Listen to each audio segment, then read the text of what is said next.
Voilà, juste après ce génial. Voilà. Là, on ne va plus bouger. Donc, on arrive sur les techniques de recrutement. Alors là, moi, j'aimerais partager beaucoup de choses avec vous. Et je crois que les 30 minutes qu'on s'est données ensemble seront insuffisantes, mais c'est la raison aussi pour laquelle nous avons fait des vidéos qui, sur ces thèmes-là, sont un petit peu plus longues.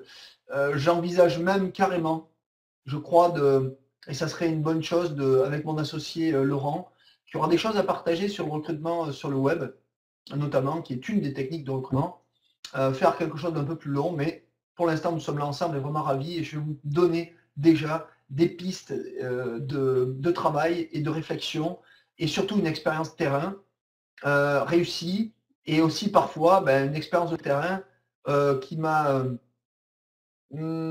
disons, amené plus d'énigmes à résoudre et de problèmes, là je peux le dire, de soucis dans le passé, que de réussite. Donc surtout, je vais vous dire tout ce qu'il ne faut pas faire, et après je me permettrai de vous dire ce qu'il faut faire.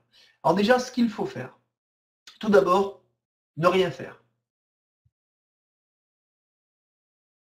Alors là, le son n'est pas coupé, hein. C'était pour que vous soyez dans la réflexion. Là, vous devez vous dire en ce moment où je vous parle, mais qu'est-ce qu'il nous raconte? Ne rien faire. Si je veux développer un réseau, il faut que je me mette dans l'action. On nous dit tous, il faut être dans l'action, dans l'action, dans l'action. Mais parfois, l'action trop rapide est nuisible. C'est-à-dire qu'elle a plus de côté néfaste que de côté positif. Donc déjà, ça demande un travail de préparation et d'entraînement. On l'a dit la semaine dernière, jeudi dernier avec Paul, d'accord? Il y a une partie à un moment donné dans la vie où il faut savoir se détendre. Tout d'abord, il y a une chose qu'on ne supporte pas, c'est quelqu'un qui vous sentez à besoin et dans la pression. Vous met la pression. Donc, première chose à faire, on s'entraîne, on fait du face-to-face, du one-to-one, du tête-à-tête avec son sponsor ou avec son référent. On oublie parfois le sponsor. Je sais que vous êtes certains d'entre vous à ne peut-être pas vous entendre parfaitement avec votre sponsor. Et alors, vous remerciez-le, même si aujourd'hui vous ne vous parlez même plus. Remerciez-le de vous avoir mis dans l'affaire où vous êtes aujourd'hui, dans la compagnie où vous êtes aujourd'hui, de vous avoir proposé ce service ou ce produit d'exception, ce PMR d'exception et ces gens d'exception. On doit toujours avoir beaucoup de gratitude envers les gens, même s'ils ont fait une chose de bien une fois dans leur vie. Jamais de rancœur, hein. On en parlera un jour sur la loi d'attraction et sur l'énergie. Jamais de rancœur. Donc déjà, merci. On trouve une personne avec laquelle on a envie de travailler dans sa upline, ou même peut-être un confrère, ce qu'on appelle de la cross-line, peu importe. Quoi qu'il en soit, on s'entraîne. Trouvez un membre dans votre équipe peut-être qui est dynamique, qui a plus envie que les autres, qui a une mentalité de gagnant, et entraînez-vous. Entraînez-vous. D'accord? C'est la première des choses à faire. Alors, soyons humbles. Disons-nous une chose, c'est que voilà, tout métier, tout acte demande des automatismes. C'est ça qui mène au succès. Ce sont les bons réflexes, les bons conditionnements. On y reviendra. Donc voilà. Ensuite, une fois qu'on a fait ça, qu'on s'est bien entraîné, qu'on sent qu'on est prêt, à ce moment-là, on va se mettre bien sûr à contacter des gens. Alors au niveau des techniques de recrutement, déjà, il y a des cibles. Je dirais qu'il y a des personnes ressources, des personnes qui sont plus en train à être contactées que d'autres et qui vous donneront vraiment le là, qui vous donneront vraiment la réponse, qui vous donneront vraiment leur retour. D'accord? Alors ça, ce sont des personnes éventuellement de confiance avec lesquelles vous dites, écoute, je viens de démarrer une affaire, avec des produits, des services d'exception, mais j'aimerais le partager avec toi parce que tu es une personne qui, je sais, saura me faire en retour. Et j'aimerais juste pour m'entraîner, eh bien, que tu fasses partie des premiers à qui je le présente. En fait, vous êtes déjà prêt. Normalement, vous êtes déjà prêt. Et vous faites cet entraînement. Ça, je dirais que c'est la méthode B. La méthode A, c'est de le faire avec une personne d'expérience dans votre réseau, votre référent, ou une personne plus expérimentée que vous. Et vous, la seule chose que vous faites à ce moment-là, c'est de créer le contact. Vous prenez le rendez-vous, mais ce n'est pas vous qui parlez.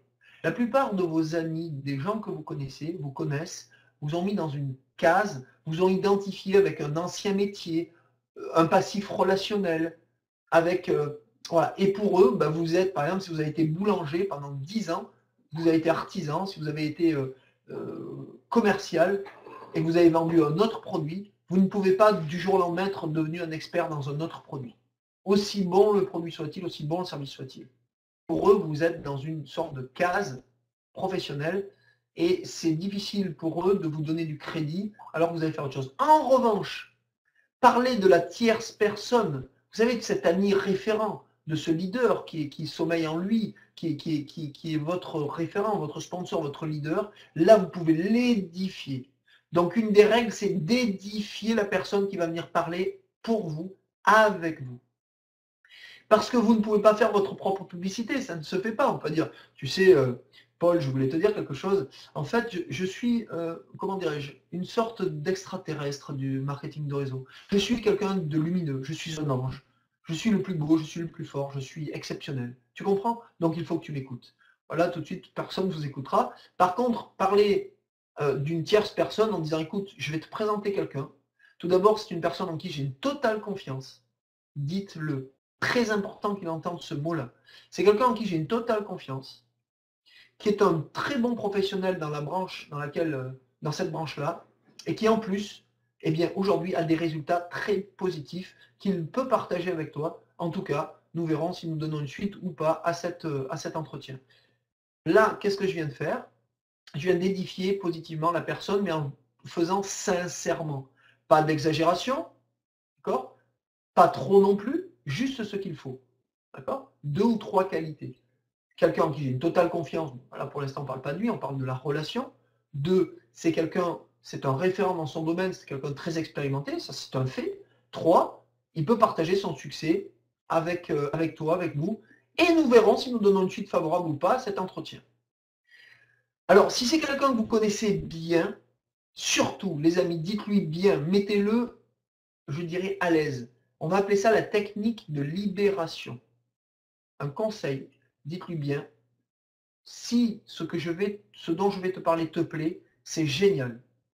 Parce que je me fais une joie à l'avance de pouvoir travailler avec toi dans ce projet. En revanche, si mon référent ne souhaite pas travailler avec toi ou que tout simplement ça ne te plaît pas, sache que ça ne changera absolument rien à notre relation. Sois tranquille de ce côté-là. Mais ne rentre pas pour me faire plaisir. Et là, qu'est-ce qui se passe? En faisant ça, on a fait quelque chose d'extraordinaire. J'essaye d'aller sur le... Je reviendrai en arrière. D'accord? On est en train de faire quelque chose d'absolument extraordinaire. Alors attends. On est en train de nouer un contact de confiance. Regardez un petit peu ce qu'on voit là. C'est ce qu'on appelle le rendez-vous ABC. Moi, je suis la personne qui, normalement, met le lien de confiance. Il me fait confiance, il me connaît.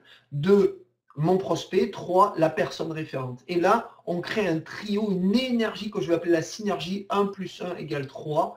Il y a quelque chose qui règne, une sorte de... Voilà, on crée ce qu'on appelle un cercle de confiance. D'accord? Voilà, ça c'est très important ce que je vous dis là. Et je peux revenir en arrière.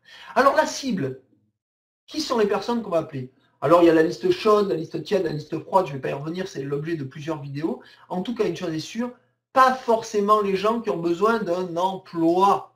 Pourquoi je vous dis ça, les amis? Les gens qui recherchent un emploi absolument sont des gens qui ont besoin d'une sérénité, qui ont besoin d'une régularité, qui ont besoin d'un salaire fixe, qui ont besoin de conditions.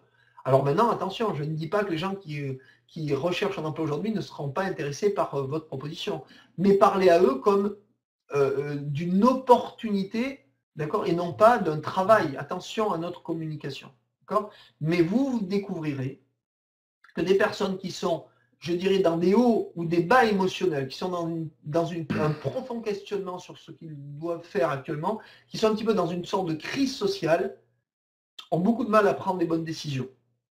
Vous verrez que les personnes qui sont des personnes ressources futures, des cibles potentielles intéressantes, sont des gens qui sont entrepreneurs ou indépendants en priorité. Vous verrez que c'est surtout eux. D'ailleurs, demandez dans n'importe quelle salle de MLM combien il y a de gens qui sont indépendants ou entrepreneurs. En général, c'est entre 40 et 75% dans les réseaux.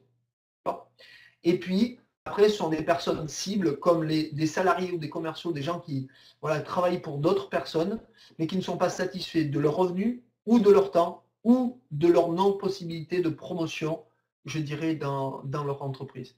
Voilà. Donc là, les personnes ressources, ne vous trompez pas je dirais, de cible. Alors, c'est la raison pour laquelle j'ai mis cette loupe, comme vous pouvez le voir. Ça veut dire, voilà, on passe un petit peu à la loupe sans préjugés. Attention, hein. Quand je dis on passe à la loupe, c'est d'aller en priorité dans un premier temps vers les personnes qui ont plutôt des profils dynamiques, indépendants, ce que j'appellerais les SDOPS. C'est-à-dire sympathiques, dynamiques, ouverts d'esprit, positifs et sérieux. Voilà. Ça, c'est les seuls critères de sélection que vous devez faire dans votre liste de contacts. Et là, la liste de contacts, surtout, n'y mettez aucune limite. La pire des erreurs que j'ai pu commettre au départ, c'est que j'ai préjugé. J'ai commencé à classer les gens. Lui, non, il a trop d'argent. Lui, il a trop de temps. Ou pas assez. Lui, il est grand, il est beau, il est intelligent. Lui, non. Non. Surtout, les amis, jamais, ne commettez jamais une telle erreur. Gardez les critères SDOPS et allez-y, foncez. Une fois que vous êtes prêt, que vous êtes entraîné, faites les 10 premiers rendez-vous avec votre référent et surtout, allez-y. Alors, on a vu donc l'histoire de ne pas faire ses rendez-vous seul. Donc ça, je viens de vous en parler suffisamment longuement. Je peux passer sur ce sujet. Alors, on a aussi vu que on ne va pas utiliser des techniques de recrutement d'entreprises traditionnelles. On va se détendre. On est là pour rencontrer les gens, faire connaissance, voir ce qu'ils ont au plus profond d'eux, dans les tripes. D'accord?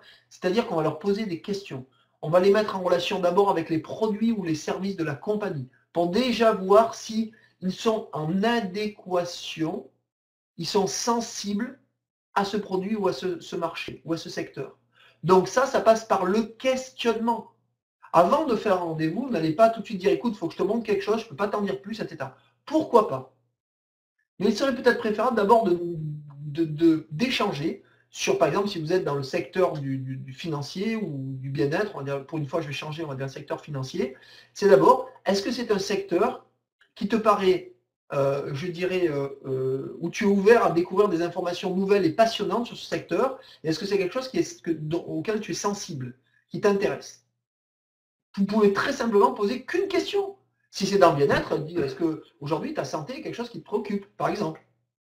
Et si la personne dit moi ma santé, je fais 15 kilos trop, j'en ai rien à faire, j'aime pas faire du sport, je mange ce que je veux, de toute façon on doit mourir un jour, donc demain, après-demain, tu sais, ça ne me préoccupe pas. Est-ce que vous allez continuer à lui présenter votre produit? Vous êtes en train de ne pas parler à la bonne personne, de ne pas vous adresser à la bonne personne. On a parlé jeudi dernier. Vous vous trompez. Si en revanche la personne dit ah oui, la santé, c'est quand même notre bien le plus précieux, heureusement que je fais attention à ma santé. Génial! Et si je connaissais un produit absolument extraordinaire qui permet d'avoir du tonus, d'avoir un poids de forme toute l'année et en plus de dormir plus équilibré, je dis n'importe quoi. Et la personne dit bah, bien sûr, je voudrais savoir c'est quoi. Ah, alors là, je peux attendre plus parce qu'il faut que je file un rendez-vous. En revanche, ça te dirait qu'on se rencontre 30 minutes autour d'un café, je te présenterai un ami qui, lui, en sait plus que moi et qui est un expert dans le domaine. Tu préfères début ou fin de semaine prochaine? Et vous prenez votre rendez-vous. Et vous présentez d'abord votre produit, votre service. Ça peut être qu'un simple client. Et après, une fois que vous avez présenté votre produit et votre service, à ce moment-là, seulement, vous pouvez lui montrer votre affaire. Si vous avez identifié que cette personne sera plutôt un client. Si en revanche, vous avez dans votre entourage des chefs d'entreprise, des cadres, des gens très dynamiques que vous savez qui sont opportunistes, mais vous en êtes sûr, alors là, effectivement, présentez-leur en premier votre affaire. Tout est une question de subtilité, de discernement, de cohérence, les amis. Donc, je vous invite vraiment d'abord, une fois que vous avez fait votre liste de contacts, à sélectionner ces personnes. D'accord? Ensuite, nous avons des techniques. Alors, d'abord, une technique de recrutement que je vais dire indirecte. Je vais passer très vite là-dessus. Un cas concret. Vous connaissez dans votre entourage, par exemple, votre PDG, le PDG de votre entreprise, ou une personne qui vous impressionne un peu, ou une personne qui a plus de charisme, plus de revenus que vous, je dirais une assurance sociale que vous n'avez pas. Mais vous voulez lui en parler parce que vous savez que c'est la personne incontournable du village, de la ville, ou une des personnes à qui vous dites, si lui, je l'ai dans mon équipe, oh, ça va envoyer du lourd. Hein, voilà, c'est une expression de Jones, ça va envoyer du lourd. Eh bien, soit vous l'abordez directement, soit indirectement, du style, une invitation conseil. Écoutez, Monsieur Gousset, voilà, je sais que vous êtes un homme d'affaires expérimenté et en fait, je me permets de vous demander un petit service. Je viens de découvrir une opportunité d'affaires avec des produits d'exception dans le domaine de la finance ou du bien-être et j'aimerais vraiment avoir votre sentiment. Est-ce que vous voudriez avoir la gentillesse de prendre un quart d'heure de votre temps juste pour que je vous présente de quoi il s'agit? Vous voyez, c'est ce qu'on appelle l'invitation conseil. Donc ça, en général, on le fait aux personnes qui sont sur notre liste de trouille. Vous voyez, c'est un peu les gens à qui on n'ose pas adresser la parole. Faites-le, vous verrez, ça peut amener des résultats absolument incroyables. L'invitation conseil. Et aussi, on peut faire intervenir une tierce personne qui est amie avec vous et qui est proche de cette personne qui, elle, va initier le contact, vous lui demandez ce service et vous verrez que souvent aussi, ça porte ses fruits. Je ne vais pas aller plus loin dans l'invitation indirecte. Je vais vous parler tout de suite des techniques de recrutement sur le web. Alors là, les amis, je vais vous dire une chose. Je vais vous faire une confidence. Je ne suis absolument pas expert de cette technique. Mais par contre, je l'ai testé quelques semaines, quelques mois, et je vais vous dire les résultats que j'ai obtenus. Alors, bien sûr, je ne l'ai pas testé suffisamment longtemps, mais par contre, je connais des gens dont un va intervenir lors de l'événement du 7 décembre, qui ont créé des réseaux de plusieurs milliers de personnes uniquement par ces techniques de recrutement. C'est-à-dire qu'il ne faut pas se tromper d'objectif. Arrêtons, et je vous invite à arrêter, à mettre vos liens de partout sur les réseaux sociaux, c'est extraordinaire, vous allez voir, c'est fabuleux, etc. Nouer, alors oui, sur le volume, vous obtiendrez des résultats, bien sûr, et on en obtient, hein, ça c'est sûr.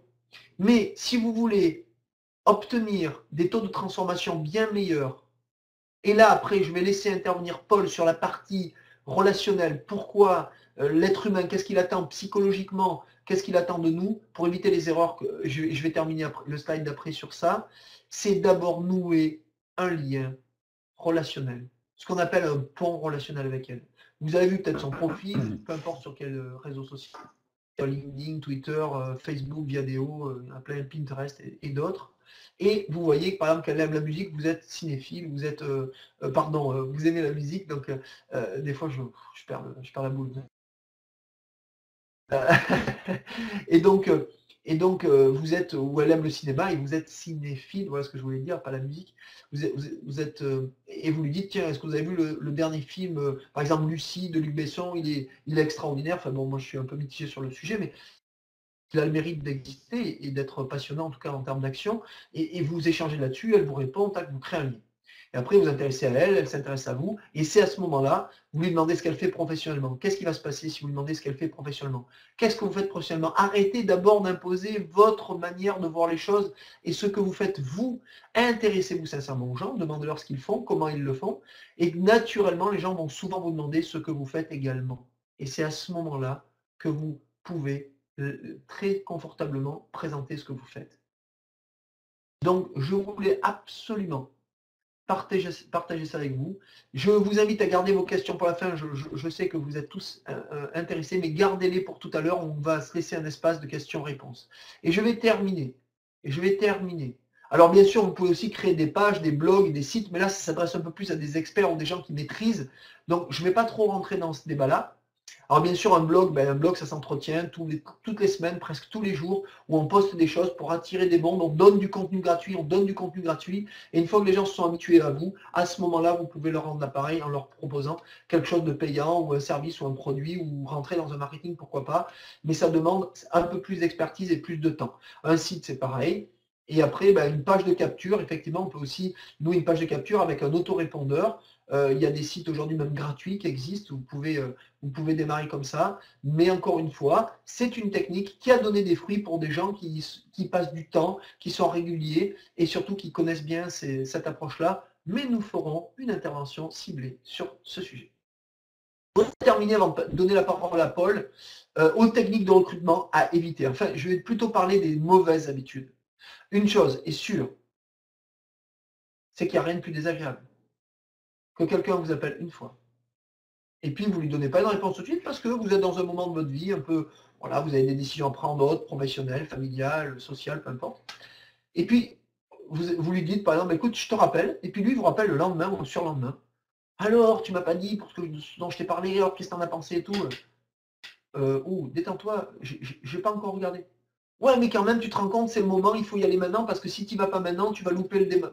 Non. Les amis, par expérience, ces gens qui font ça ont des résultats parfois sur le court terme, mais très, très, très rarement sur le moyen long terme. Ces techniques où on vous pousse ne fonctionnent pas. Pousser ou tirer quelqu'un qui a juste besoin d'être là, de prendre ses décisions lui-même. Et vous savez, un leader, On n'attire pas des leaders avec ce genre de technique et ce genre d'approche. Au contraire, on les fait fuir. Donc, je vous invite vraiment à lui demander quand est-ce que tu penses que je peux te recontacter. Tu préférais dans 48 heures, dans 72 heures ou au début de semaine prochaine. Laissez-lui d'abord l'impression que c'est lui qui décide. Et seulement après, effectivement, vous le notez et vous ne le rappelez surtout pas avant. Et si toutefois vous tombez sur son répondeur, vous laissez un message. Vous relancez peut-être 2 jours après par un mail et un SMS et c'est tout. Vous lâchez. C'est vous qui êtes offreur. Vous n'êtes pas demandeur d'une opportunité. Je viens de le mettre là.